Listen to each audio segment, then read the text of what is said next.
Hello à tous, j'espère que vous allez bien. On se retrouve aujourd'hui pour parler de la saison 4 de Las Chicas del Cable. Je sais que c'est une vidéo que beaucoup d'entre vous attendaient. C'est vrai que j'étais censée la faire directement après avoir vu la série, mais j'avais pas trop le cœur à ça. Voilà, je vous le dis dès le départ, la saison 4 ne m'a pas plu. Après voilà, il y a des plus, il y a des moins, un peu comme l'année dernière. J'ai décidé de ne pas prendre l'exemple de ce que j'avais fait l'année dernière. Par contre, j'avais fait une catégorie ce que j'ai aimé, une catégorie ce que je n'ai pas aimé, parce que voilà, la saison je l'avais trouvée très bonne, mais il y avait quand même de mauvais côtés.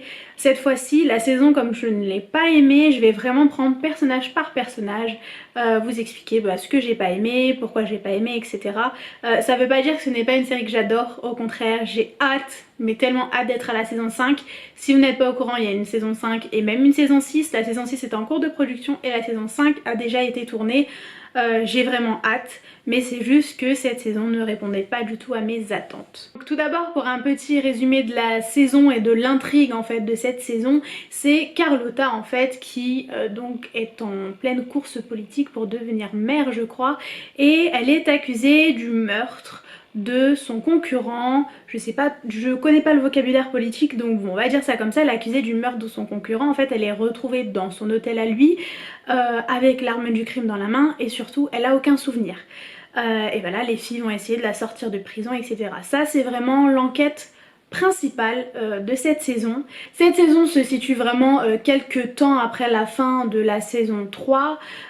On voit différentes choses, notamment qu'Eva va bien. On apprend que Francisco n'est pas mort, merci.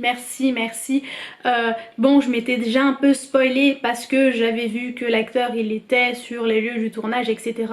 Mais juste de savoir qu'il n'est pas mort, il est dans le coma, on s'en fout qu'il est dans le coma, ça veut dire qu'il va se réveiller. On connaît très bien les séries, hein. On sait que s'ils l'ont fait mettre dans le coma, c'est qu'ils vont pas le faire mourir, à part dans Brothers and Sisters par contre. Bref.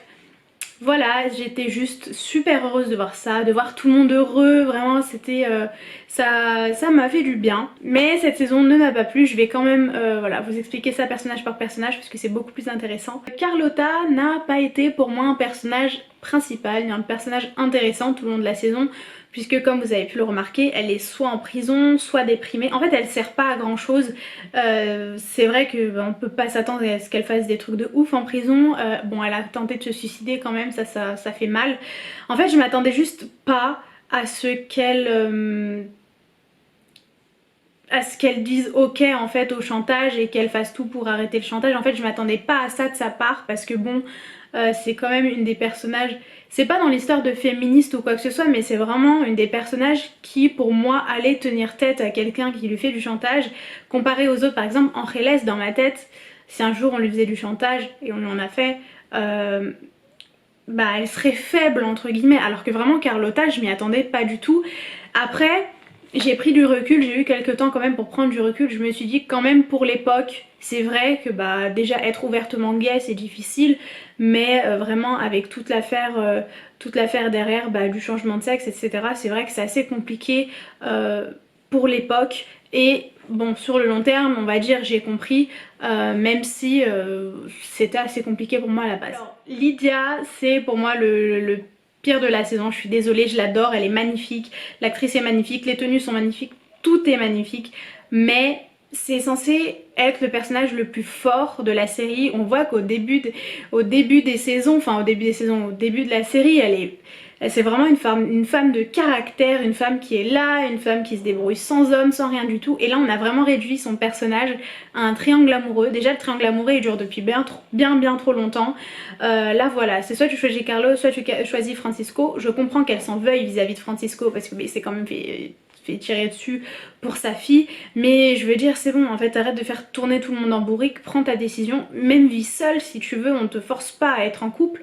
Mais là vraiment toute la saison c'était mou, franchement elle a été molle, elle était là pour personne, et voilà, j'ai vraiment pas aimé son personnage cette saison honnêtement, et vraiment surtout à la fin.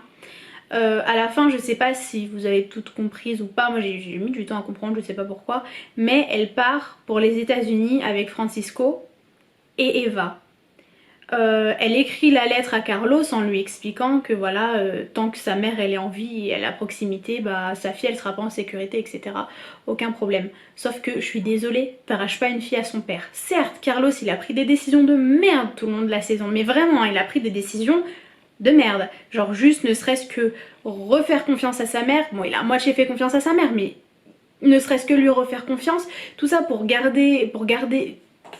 Je conçois que t'es amoureux en fait, mais tu peux pas prendre des décisions aussi merdiques, tout ça pour pouvoir garder Lydia, je suis désolée, non c'est pas possible. Mais vraiment de la part de Lydia, lui arracher sa fille et l'amener au bout du monde, mais c'est ce qu'il va faire et j'en suis sûre de lui un personnage méchant dans la saison prochaine, hein. Parce que pour moi quand on enlève un enfant à son père comme ça, alors qu'il a vécu exactement la même chose, hein, Eval s'est fait enlever pour lui aussi, certes une mère reste une mère, mais elle n'avait pas le droit de lui arracher son propre enfant. Elle n'avait pas le droit de lui arracher son propre enfant. Même si tu veux être heureuse avec Francisco, aucun problème. Je sais pas, prends Carlos avec et laisse la belle-mère en Espagne. Je sais pas, fais ce que tu veux, mais il y a d'autres manières de faire et c'est vrai que ça m'a vraiment pas plu.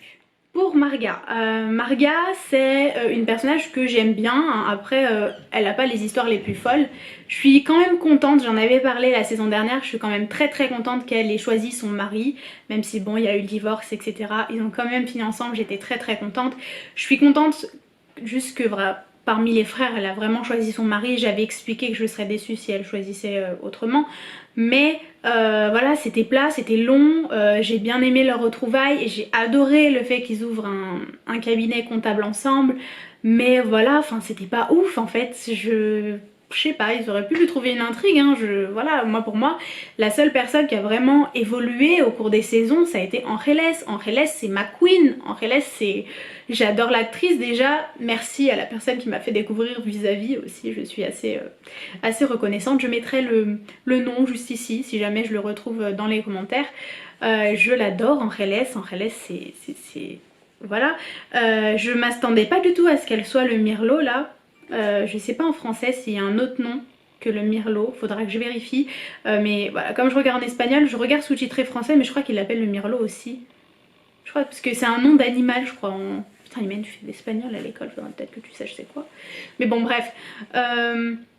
J'ai adoré comment en fait, même elle en fait son histoire d'amour c'est pas juste cucula praline, c'est vraiment ils sont attirés l'un par l'autre mais ils ont fait de la merde tous les deux, mais voilà, enfin c'était bien, elle avait des contacts, elle a essayé d'avancer, même sa mini intrigue, je sais même pas si on peut appeler ça une intrigue, mais vous savez d'avoir ouvert le truc éducatif et tout pour qu'en fait c'était plus pour espionner et tout, même ça j'étais contente, je me suis dit c'est bon elle avance et tout.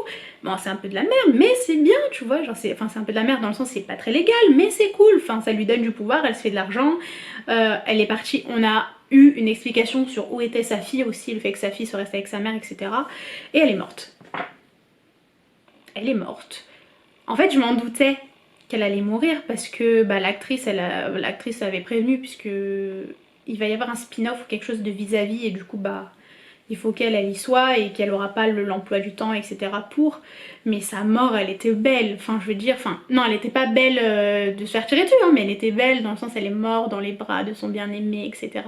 Moi je trouve ça trop romantique ce genre de choses et elle est morte en lui disant c'était qui, enfin j'ai pas de regret pour ce personnage il a eu une évolution extraordinaire et je suis certes triste qu'elle soit plus là mais je pense, et surtout avec ce qui s'est passé à la fin de l'épisode, on en reparlera après dans la vidéo, mais je pense que sa mémoire elle sera toujours là tout simplement et vraiment c'est elle qui a soulevé toute la saison, je pense vraiment c'est Angeles qui a soulevé toute la saison, elle était de partout, elle avait des contacts de partout, avec l'inspecteur Cuevas, leur histoire elle est magnifique.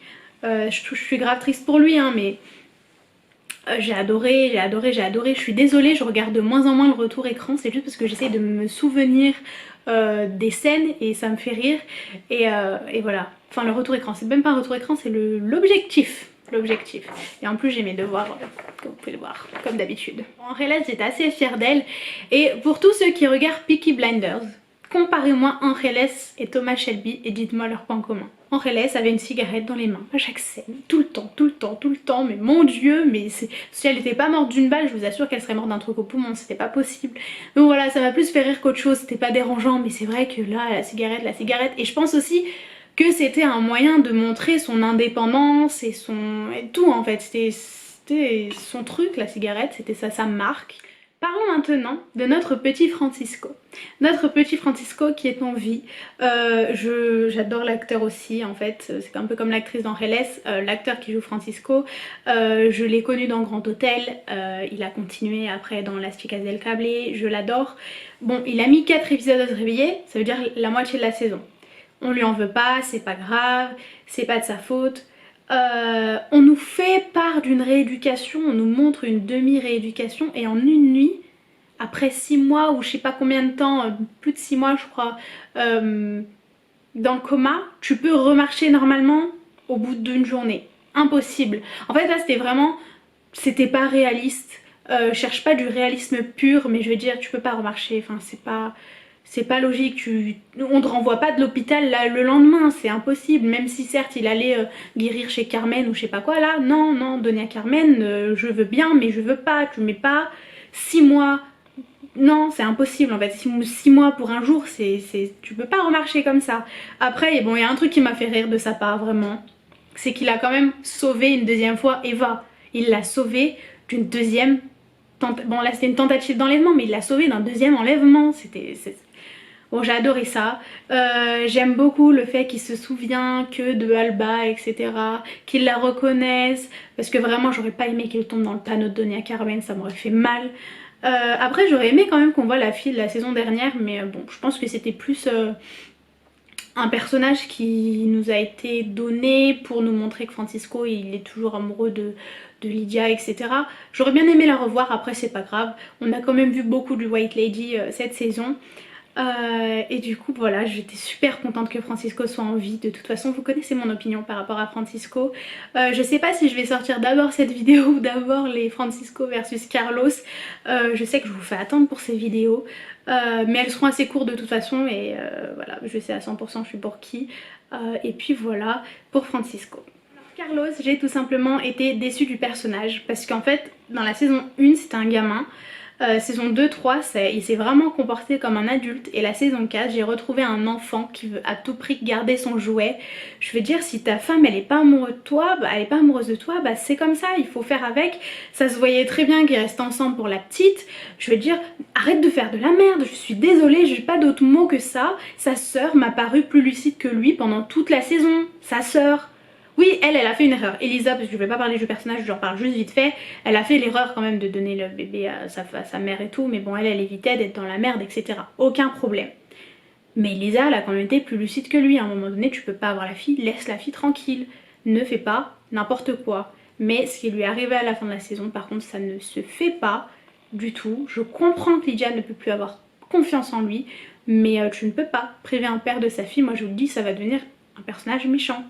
C'est pas possible. J'espère juste qu'on va le retrouver marié au début de la saison prochaine, marié et heureux. Parce que bon voilà, il a fait des bêtises, mais il voulait juste être heureux en fait. Il voulait juste garder Lydia pour lui, et puis j'espère vraiment que ça gâchera pas l'amitié qu'il a avec Francisco. En fait pour moi l'erreur de cette saison de la part de Carlos, ça a été le fait qu'il ait couché avec Lydia en sachant qu'elle était amoureuse de Francisco et que Francisco était sorti du coma. Ça a été l'erreur pour moi, le point de non-retour. C'est super dommage parce que je m'attendais à tellement mieux du personnage, mais bon voilà, hein, rien n'est parfait, et puis j'espère vraiment qu'on va le revoir la saison prochaine. Maintenant j'aimerais juste parler de la fin de la saison, donc le côté un peu prison break et tout. Je n'ai pas du tout aimé, le truc le moins réaliste de l'histoire.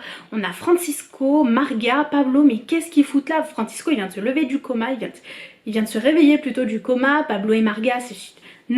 Non, ça fonctionne pas, c'est pas réaliste. Le fait de faire un trou dans les murs, etc., c'était pas du tout réaliste. En fait, le seul truc qui m'a procuré un minimum d'émotion, c'était la mort d'Angeles. Sinon, vraiment, j'ai pas du tout aimé. Les gars, je me suis pas du tout accrochée à la saison. J'ai l'impression qu'elle était vide de sens, cette saison. En fait, j'étais contente d'avoir les persos, l'époque, etc., mais il y avait pas, je suis désolée, il n'y avait pas de sens à cette saison. C'est chiant à dire parce que j'adore la série, hein, et je sais que vous aussi hein, vous la regardez, et je suis pas la seule. Je sais qu'il y a ma mère qui l'a regardée, j'ai ma copine qui l'a regardée, j'ai d'autres personnes qui l'ont regardée. Ils ont aussi autant pas aimé que moi, ce qui est vraiment très dommage. Bon, cette saison elle a quand même eu des plus. Cette saison, Voilà, je me suis exprimée sur mon avis, sur les intrigues, etc. Elle a quand même eu des plus. Déjà, le fait que Francisco et Alba, ils sont endgame. Ils sont endgame. Je suis désolée s'il y a des Team Carlos. Aimez-moi quand même.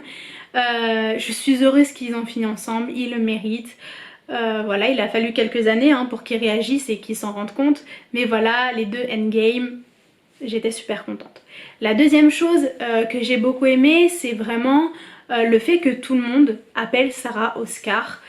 C'est quelque chose, c'est une mentalité qu'on a encore aujourd'hui du mal à avoir. Et c'est vrai que ça m'a fait super plaisir d'entendre les garçons, les filles, etc. appeler Sarah Oscar à partir du moment où ils savaient que bah, Sarah n'était pas réellement Sarah et qu'elle voulait être Oscar.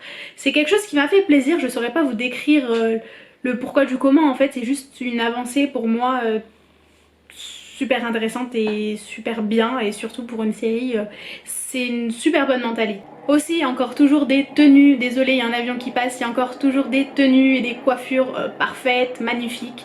Big up aussi à la tenue Bordeaux de Lydia dans les premiers épisodes, celle avec le chapeau quand elle reprend le travail, elle était magnifique, mais magnifique.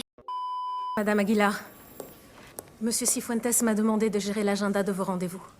À partir de maintenant, nous allons travailler main dans la main. Appelez-moi Lydia. Veuillez annuler tous les rendez-vous prévus pour aujourd'hui. J'ai d'autres choses en tête. Et préparez-nous 6 cafés. Entendu. Cette série, voilà, j'ai besoin en fait de vous le dire pour que bah, vous compreniez que bah, malgré le fait que cette saison bah, elle n'ait pas été top pour moi, elle reste quand même une série que j'apprécie énormément. La dernière chose que j'ai beaucoup aimée, et là vous allez comprendre pourquoi j'ai autant hâte d'être à la saison 5, c'est la dernière phrase. C'est une phrase que Lydia dit je crois. En fait elle explique que la fille d'Angeles allait toutes les réunir parce qu'on voit à la fin de la saison que chacun part de son côté. D'ailleurs ça m'a beaucoup rappelé la fin de Desperate Housewives quand chacune part de son côté dans le monde, on va dire. Là c'était plus par rapport aux États-Unis, mais là chacune part de son côté.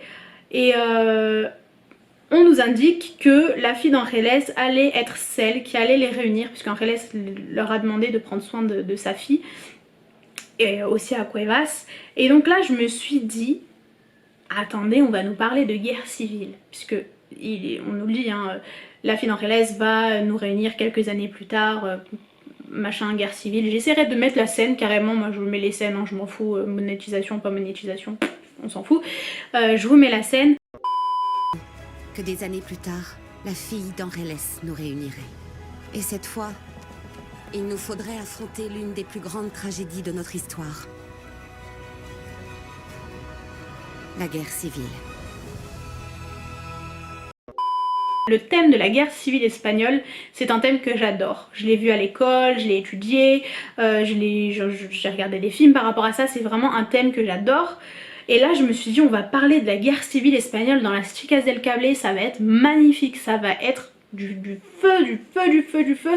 Je vais adorer. Je me suis juste posé la question parce que, et dites-moi si j'ai tort, hein, la série, la saison 4, elle se passe fin année 20, début année 30. La guerre civile espagnole, c'est 36-39, 1936-1939. Ça veut dire de 6 ans plus tard, 6 ans après. Donc on va avoir un gap de 6 ans. Jusqu'à là, vous me suivez. Si on a un gap de 6 ans, vous lui donnez quel âge à peu près à la fille d'Angeles? Parce que moi, je lui donne 6-7 ans. Et en fait, dans mon idée, à la fin de l'épisode, je me suis dit, la fille d'Angeles, elle va être adolescente quand elle va les réunir. Elle aura genre 16, 17, 18 ans. Et elle va leur dire, ouais, j'ai besoin d'aide, j'ai besoin de vous, etc.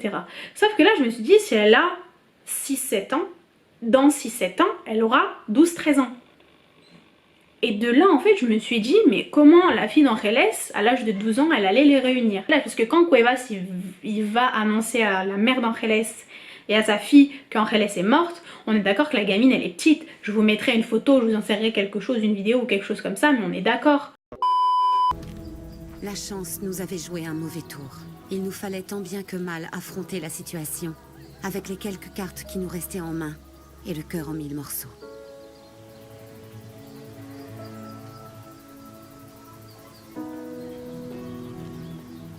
Alors qu'il nous semblait avoir tout perdu, nous tentions de nous répéter qu'après tant d'infortune, la chance finirait bien par nous sourire à nouveau.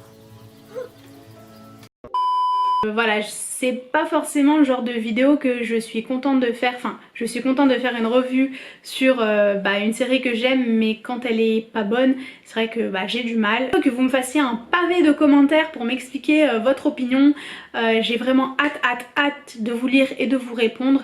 Voilà, j'espère que vous passerez une très bonne fin de journée ou une bonne nuit, et je vous fais de gros bisous et je vous dis à bientôt. Bye.